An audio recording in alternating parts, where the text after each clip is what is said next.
మరోసారి శ్రీ గణేశాయ నమః.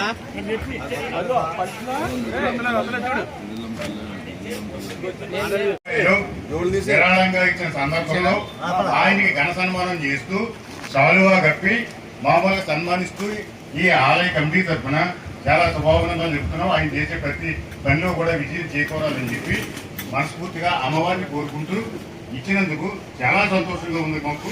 మీరు మీకు ఇలాగ గంభీరభావతి చెంది మళ్ళీ ఉత్సవానికి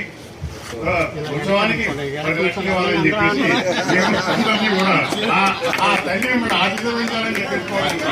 ఇచ్చి శక్తి ఎదులం తల్లి అతను ఇవ్వాలని అందరూ మనస్ఫూర్తిగా కోరుకుంటున్నాం.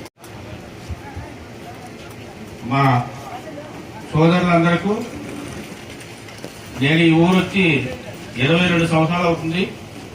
తర్వాత మా కోటబాబురావు గారు ఇంకా మా శాఖ తమ్ముడు మాకు ఇక్కడ చాలా మంది, అలాగే ఈ మండలంలో నాకు ఎక్కువ ధనవంతులు ఫ్రెండ్స్, వీళ్ళందరూ కూడా పేదోళ్ళు చిన్నోళ్ళు అనేది లేకుండా అందరిలో ఈరోజు మీ అందరి సమక్షంలో చెప్తున్నాను.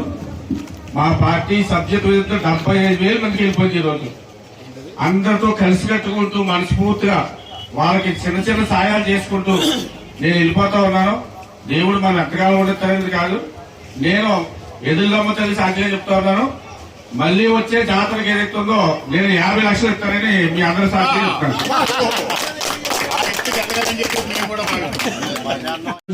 మా సోదరుడు తల్లి వీరబాబు ₹1,00,000 ఈ రోజు తెచ్చిచ్చాడు. కానీ మనం ఈ ఫస్ట్ ఎట్ ఆ టైం అమ్మవారి దగ్గరకు వచ్చి దర్శనం చేసుకుని కొబ్బరికాయ కొట్టి మనం ముహూర్తం పెట్టుకోలేదు, ఏమీ లేదు. అదే రోజు వచ్చి అమ్మవారిని దర్శనం చేసుకుని కొబ్బరికాయ కొట్టి నేను అమ్మవారి జాతరకి ₹1,00,000 ఇస్తానని ఫస్ట్ టైం ఆయన అనౌన్స్ చేశాడు. అలాగే మనం కూడా ఆయన్ని ప్రత్యేకంగా అభినందిస్తూ మన అమ్మవారి ఎల్లవెల్లా అతన్ని ఆయన ఆరోగ్యాలతో ఐశ్వర్యాభివృద్ధి చెంది మళ్ళీ ఇదే జాతరకి మళ్ళీ ఆయన ఇస్తానన్న 50 లక్షలు పూడ్చుకుని ఏమైనా ఎంతో ఘనంగా చేస్తాడని మరీ కోరుకుంటూ మా ఆలయ కమిటీ తరఫున ప్రత్యేక అభినందనలు తెలియజేసుకుంటున్నాం.